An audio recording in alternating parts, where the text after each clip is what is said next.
Está con nosotros el capitán Jorge Frías, secretario general nacional de la Asociación Argentina de Capitanes, Pilotos y Patrones de Pesca. Bienvenido, Jorge, ¿cómo estás? Gracias por haberme invitado. Sensaciones, sentimientos, emociones, seguramente también algunas frustraciones, pero cuando uno habla con el trabajador, con un capitán de pesca, con un patrón de pesca, lo que siente es un gran amor por su trabajo, por su actividad.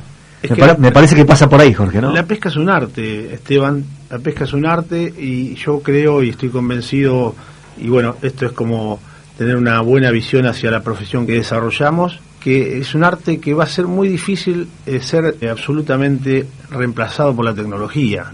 Y es por esto que hacer referencia al despertar de sensaciones, porque el arte es eso, el despertar sensaciones, y las variables cuando se sueltan amarras, y en cada frase que cada capitán dice al momento de largar las redes, de lanzar las redes al mar, que la frase es larga, se detonan un montón de variables que son las que plantea el recurso natural, son las que plantea la naturaleza. Y es difícil que este arte sea absolutamente reemplazado por la tecnología, con lo cual lo que hay que hacer es acompañarlo para que siga paralelo al desarrollo de la tecnología, pero esto se hace con la formación, con la educación.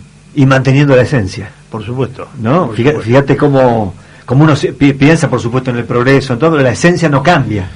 Es que hay que entender esto del producto fresco. O sea, la pesca, cuando uno se sienta en cualquier restaurante de cualquier país, y lo primero que busca es un producto fresco. Entonces, el origen de la pesca es capturarlo, y cuando más rápido traerlo a tierra para poder consumirlo, esa es la esencia. ¿Qué ha ocurrido a través del tiempo para llegar a consumir un producto congelado? La evolución del mundo, la globalización y el deterioro de los recursos, los caladeros en otros países, que los ha obligado a venir a buscarlos a otras latitudes, y para poder llevarlo a su país a consumirlo, tienen que congelarlo, si no de otra manera no llegarían. Esta es la esencia que hay que entender. Jorge, ¿por qué cuando hablas de la pesca hablas de civilización y barbarie? Bueno, he dicho en muchas oportunidades que la pesca se ha desarrollado sin ningún ordenamiento, sin ninguna planificación. Tenemos que pensar en el origen de la pesca industrial allá por los años 70, donde comienza a haber buques de acero que vienen desde Europa puntualmente, y aquella pesca fresquera que se desarrollaba en Mar del Plata y en algunos puertos del sur también, donde traían la captura a diario, y que obviamente por aquel entonces o se salaba o se consumía, porque no había capacidad de frío, no existía el frío en la magnitud que se requiere para mantener fresco un producto. Entonces, tiene que ver con eso, con el desarrollo de una actividad que no está concientizada en una sociedad, que en este caso la Argentina, para darle la importancia que tiene. Entonces se fue desarrollando como pudo, en un desorden, en una desprolijidad, en un libertinaje donde cada uno se ha sentido dueño de un pedacito del mar y ha extraído este recurso natural que lo siembra Dios. Esto vale tenerlo en cuenta, no lo siembra el hombre, y el hombre lo ha extraído y lo ha hecho dinero, negocios, sin ningún control. Y sin una política seria del Estado, ¿no? Claro. Hubo un intento allá por el año 98 cuando se pone en práctica el régimen federal pesquero, que es esta la ley, pero cuando en la mesa de negociación falta una de las patas, que en este caso sería el sector trabajador, es difícil creer que esa ley tiene un espíritu de realmente organizar y ir en un sentido federal. En el Consejo Federal Pesquero, quienes desarrollaron la Ley Federal de Pesca fueron políticos, empresarios o representantes de empresarios. Y hoy el Consejo Federal Pesquero está a cargo de políticos y representantes de empresarios. No cambió nada. No ha cambiado nada. Quiere decir que fue tratar de hacer algo distinto para seguir haciendo lo mismo. Y en esta necesidad que vos planteás de que haya una política, de que haya un ordenamiento, ¿qué papel crees que juega la Patagonia? Es decir, ¿qué papel jugamos los chubutenses? Hay que repasar la historia. No es casual lo que dije al principio, porque países europeos y asiáticos han tenido que cruzar el Atlántico y otros mares para venir a extraer un producto que, sostenido por la medicina, es rico en nutrientes y alimentación. Esto no es casual, y nosotros que lo tenemos enfrente nuestro no lo consumimos. Sepamos que entre el 90 y el 95% de lo que se extrae en el mar argentino se exporta.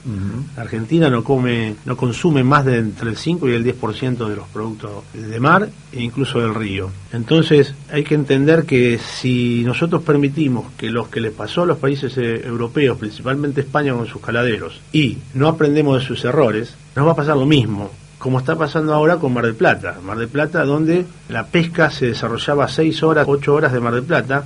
Ya hace muchos años que eso no ocurre. Es más, en particular yo entré a Puerto Madryn en el año 85 por primera vez, y ya por aquel entonces el traslado de la flota de Mar del Plata hacia la Patagonia ya había comenzado.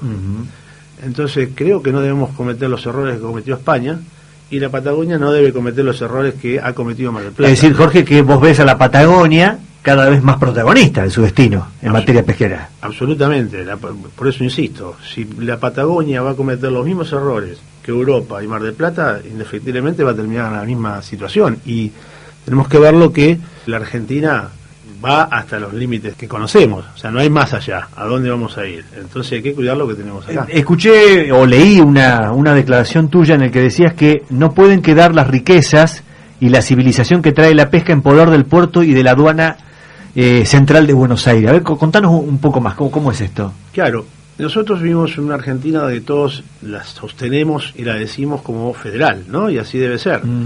Pero justamente ese federalismo no debe ser digitado desde la capital, en una actividad que está muy lejos de lo que ocurre en la capital, en la Cava, en Buenos Aires. Entonces, que la Patagonia permita que desde la capital se digite qué va a ocurrir con un recurso, que no me gusta decir que le es propio, pero sí que las organizaciones internacionales como la FAO puntualmente sostienen que son los países ribereños y las ciudades ribereñas las que tienen la responsabilidad de proteger sus propios recursos. Esto no que no los hace dueños, sino que los invita a que lo protejan. Y para protegerlo tienen que estar en una mesa de discusión seria, planteando una política nacional de la industria pesquera, y no solamente en las coyunturas de cuando surgen los problemas. Y en esa idea, ¿qué cambios crees que tendrían que provocarse en favor justamente de los patagónicos? Bueno, primero la mesa de negociación que yo creo que sin ella no se va a lograr nada, donde todos los actores estén realmente sentados, incluso los trabajadores, porque no es casualidad que a mí me toque ponerme a defender, quizás de afuera muchos se pueden preguntar si más que sindicalista soy un ecologista, porque yo estoy defendiendo el recurso, trabajando sobre el descarte, ¿pero por qué? Porque entiendo claramente que sin el recurso no vamos a tener trabajo, porque entiendo claramente que se está desperdiciando la posibilidad de alimentar mejor al pueblo argentino, porque no hay una política de fondo nacional y federalista que eduque al argentino a consumir este producto. Entonces, esto necesariamente obliga a un desarrollo que debe proyectarse en el tiempo y no en un corto plazo, donde desde el jardín de infantes el Estado, como actor fundamental y no solo recaudador, debe enseñarle a sus ciudadanos a consumir este producto. Entonces, en el jardín de infantes, en la primaria, más allá de una vaquita y una casita y un arbolito, también hay que implementar el pescadito y hablar de las cualidades de alimentación que tiene.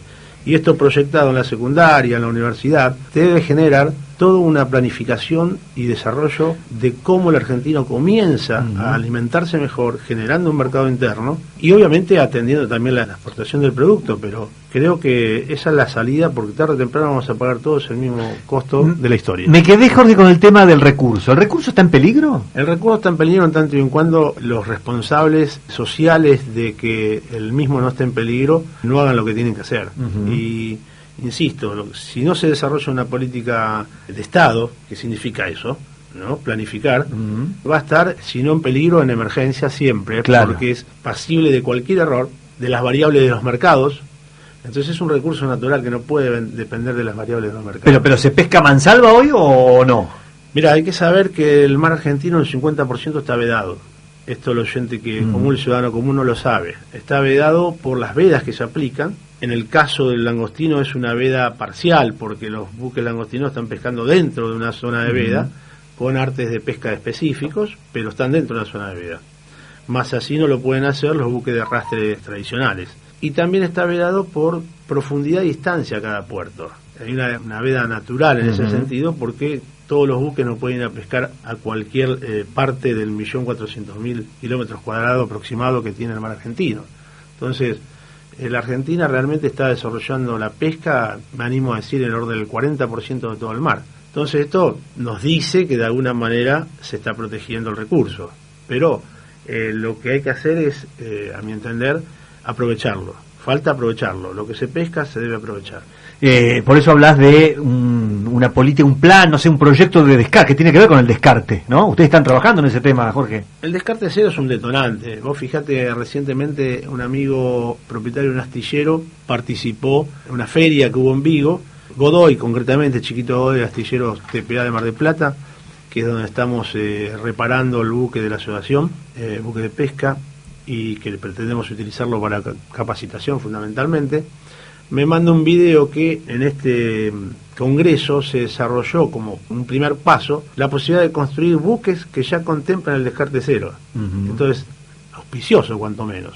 Entonces, utilizar el término descarte cero no es un objetivo que debe ser de un día para el otro. En el 2011 España ya aplicó el descarte cero sin sanciones ni penalidades, como proyecto, como para ver qué pasa. No conozco los resultados finales, pero lo importante es que se comience a hablar de lo mismo, que no sea un tabú, que no sea un misterio. Hablemoslo, concienticemos que esto pasa, de que no se aprovecha todo el recurso, y entre todos tratemos de revertir esa situación. Claro, porque hoy la vedette es el langostino, todo lo demás parece que descarte, ¿no? Parece que no es objetivo, cuanto menos, y entonces, ¿qué ocurre con esto? Es algo importante que tiene que tener todo el espectro industrial de la pesca y en particular la Patagonia. El langostino no es generadora de trabajo en tierra, tiene poco valor agregado. Uh-huh. Lamentablemente el sector empresario siempre va por la parte que más rentabilidad le deja, y digo lamentable porque es un término, pero es lógico que así sea. El empresario tiene que buscar su rentabilidad y por eso ha recurrido a congelarlo en bloques y sacarlo del país, buscando una mano de obra más barata en países aledaños o no tanto, y esto hace que ni siquiera el mínimo proceso que tiene el langostino se pueda hacer en los puertos patagónicos. Uh-huh. También es entendible analizar en esta mesa de discusión que planteo que el recurso humano tampoco está preparado para soportar los descartes masivos que se puedan generar, ¿sí? Por esto de que la flota se fue incrementando en volúmenes y en tamaño, en cantidad de buques y en volumen de bodega. Esto es indiscutible ya, aunque se haya hecho en silencio, la realidad muestra una fotografía tal, y si no se prepara al recurso humano para poderlo procesar, estamos en la misma. Claro. Entonces, igual, Jorge, volvemos al principio. Si el Estado no está presente, fijando los límites y fijando las normas. Obviamente, sin el Estado todo lo que estamos hablando no tiene ningún valor. Esto solamente se puede hacer con la participación del Estado y no como un simple recaudador. El Estado tiene que tomar parte. Esto es una industria productora y está pagando un valor de combustible lo mismo que cualquiera de nosotros que vamos a pasear un fin de semana. Esto no tiene lógica, es una actividad que genera trabajo, producción, dinero, ingresos al país, y sin embargo la herramienta que más necesita, que es un valor de combustible inferior, no llega nunca. Jorge, lo mencionaste en la charla como 3 veces por lo menos, que tiene que ver con la formación, la educación y la capacitación del personal de la pesca. Para ustedes es prioritario. Sí, absolutamente prioritario. Nosotros entendemos que quien está al frente, como eslabón primario, podemos decirlo, que también es discutible cuál es el valor primario, pero sí diría fundamental, en esta industria, que es el capitán de pesca, que tiene todas las responsabilidades que tiene, la responsabilidad de llevar un barco a una zona de pesca con seguridad náutica, que obviamente para eso se prepara, pero también tiene que atender la bodega, tiene que atender las exigencias y disposiciones del Consejo Federal Pesquero, de la Prefectura, de la Armada, una serie de cuestiones, y además tiene que entender qué es lo que se está haciendo con un recurso que es alimento. O sea, que la persona debe estar preparada y no solamente entenderse como que estamos extrayendo pescado, no, estamos extrayendo alimento, un alimento que va a tener un proceso hasta llegar al plato de las familias, de los hogares, y ahí es donde termina este trabajo. Entonces el trabajador tiene que tener claridad sobre todas estas cuestiones y además para ser integrado y funcional a la misma empresa para la que trabaja. Claro. Porque si alguien no comprende lo que está haciendo, no lo va a hacer bien seguramente. Tal cual. ¿Y esa capacitación cómo se logra? ¿Qué es lo que están proponiendo ustedes, Jorge? Nosotros entendemos que el capitán de pesca tiene que tener un nivel terciario y esto debe evolucionar de manera permanente, porque si no, esa tecnología, que si bien no va a llevar por delante o reemplazar al arte de la pesca, sí lo va a superar de manera permanente, porque estamos viendo el adelanto tecnológico que es permanente. Entonces debe tener una preparación terciaria, y gratamente he observado que en la Patagonia, por ejemplo, en la UTN, hay avances sobre eso. Me parece que no están tan lejos de lo que nosotros estamos proponiendo. En breve estaríamos editando un libro que de alguna manera es un raconto de toda la historia del desarrollo de la industria pesquera, un libro que entendemos que va a tener importancia para estudiantes, para quienes no tienen clara qué es esto de la industria pesquera, por una Argentina que vivió de espaldas al mar y que aún lo sigue haciendo, y finalmente el porqué de haber trabajado durante más de un año en un libro, una propuesta educativa, una propuesta académica que busca ser una provocación, no sino la verdad revelada, sino lo que buscamos con este libro es provocar para lograr el objetivo. ¿Y esto prepararía patrones, capitanes, marineros también? Nosotros nos limitamos a referirnos a oficiales y a capitanes de pesca, claro, porque no queremos desentendimientos con gremios hermanos y perfecto, entendíamos que no correspondía aparte. Entonces la propuesta educativa va concentrada a la formación del capitán de pesca, es decir que previo a ello habrá un marinero con la formación correspondiente y demás, que dependerá de otra área. ¿Y esto se podría aplicar en la provincia de Chubut? Sí, absolutamente, por eso trataba de decirte que he observado algunos trabajos en la UTN donde pude ver con agrado que hay avances sobre el tema. Concretamente he tenido un contacto vía mail con la ingeniera Soraya Corbalán, que está al frente del Departamento de Ingeniería de Pesquera, claro, de la UTN. Exactamente. Y he visto que hay un avance, porque el estudio de ingeniería pesquera tiene también una orientación hacia la captura. Y esto de alguna manera me permite visualizar que no estamos tan lejos y sobre todo equivocados de lo que estamos buscando. Bien, bueno, así que se está trabajando y ustedes lo van a intensificar de alguna manera, podríamos decir. En principio nos vamos a conformar con promoverlo, que esta es la idea. Bueno, perfecto. Nosotros no queremos confundirnos y salir de nuestro eje, que somos representantes de trabajadores, pero en ese sentido necesitamos promover para mejorar justamente la capacidad de quienes representamos y fundamentalmente de los futuros. Estamos hablando de una proyección que quizás va a ser útil y recepcionada por quienes hoy ni saben que van a navegar, quienes hoy ni saben que van a ser capitanes. Esta es la idea. Es difícil poder implementar de un día para el otro que quienes ya están desarrollando la tarea hace años pasen a absorber todo esto de capacitarse y formarse y mejorar la formación y capacidad incompleta que tuvimos, y me incluyo, porque si bien hay un esfuerzo de la Armada Nacional a través de la Escuela Nacional de Pesca de formarnos, es claro que fue una formación incompleta, que siempre busca mejorarse, pero es incompleta. Entonces entendemos que por ese camino se debe andar. Estamos conversando con el capitán Jorge Frías, secretario general nacional de la Asociación Argentina de Capitanes, Pilotos y Patrones de Pesca. Te hago una pregunta, Jorge, que tiene que ver con el día a día.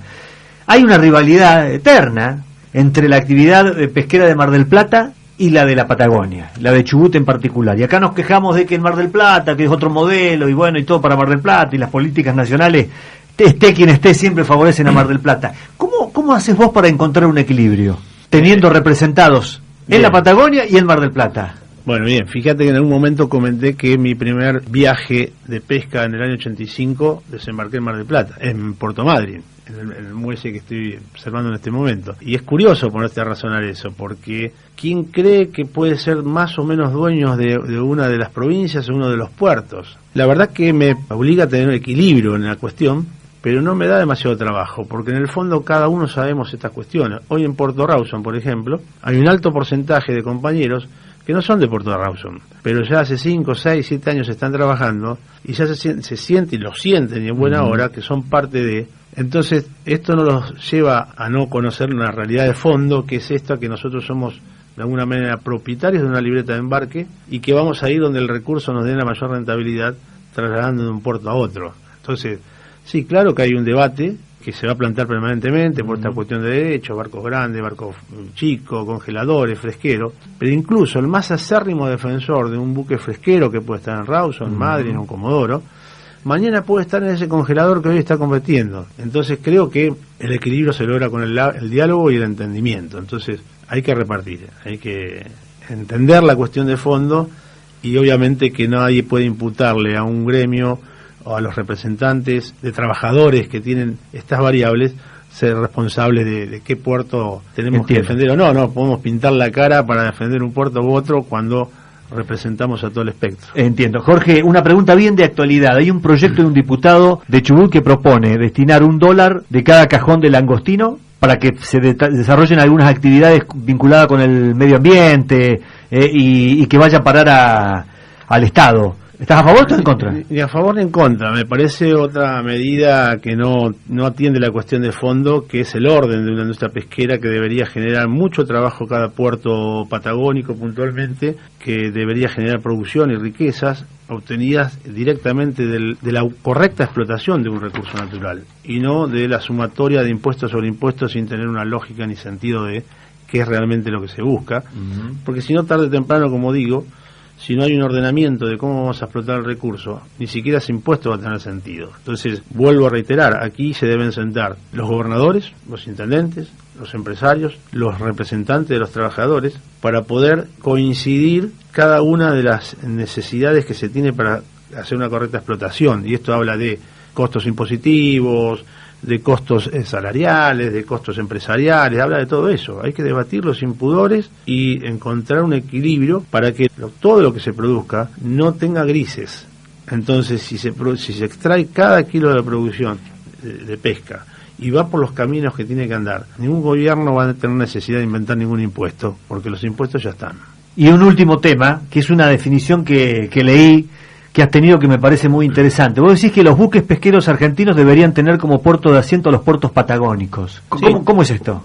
Y en sentido de lo que permanentemente dije, ¿no? Que si el recurso se extrae en alto porcentaje en la Patagonia, no tiene sentido que los buques vengan desde otro puerto. Fíjate, hay dos puertos principales en España. Uno es Vigo y el otro es Burela, en función de que son los puertos más importantes en capturas y operativos y desde allí se distribuye. Entonces, pareciera que es difícil entenderlo, ponerlo en práctica, hay demasiados actores o muchos actores, pero creo que la concentración de la explotación del recurso no tiene nada que ver con la distribución y la logística. A lo que yo te decía, con respecto a la educación del jardín, de la primaria, de la secundaria, de la terciaria, para que los ciudadanos aprendan a consumir este alimento, se debe agregar la logística de cómo llega ese producto a cada argentino, su mesa, esté en la latitud que esté de este gran país. Entonces, también se suma esta cuestión del recurso humano, que tiene que tener la capacidad para absorber toda la cantidad de producto que se pueda descargar en los puertos patagónicos, con lo cual, en esa planificación de desarrollo industrial, amerita que parte del recurso, que se extrae en su mayoría en las aguas patagónicas, se desembarque en la Patagonia, parte de ese recurso se traslade con una línea de cabotaje a Mar del Plata, para no crear ningún colapso en ninguna de los dos lugares, en una por falta de trabajo y en otra por exceso de trabajo. Entonces, esta planificación es la que falta, un lugar de concentración y una logística de distribución. ¿Y por qué traigo lo de España? ¿Por qué es esto? ¿Por qué es tener los barcos navegando 2 días sin sentido, consumiendo combustible y generando una acción agresiva en la psicología de los tripulantes, que están 48 horas sin hacer algo concreto, el ocio de navegar sin tener la actividad concreta, y después regresar, cuando los buques deberían operar de los puertos patagónicos directamente? Pero bueno, aquí entra el Estado. Claro. Las discusiones, ¿cuáles son? Los puertos patagónicos son costosos.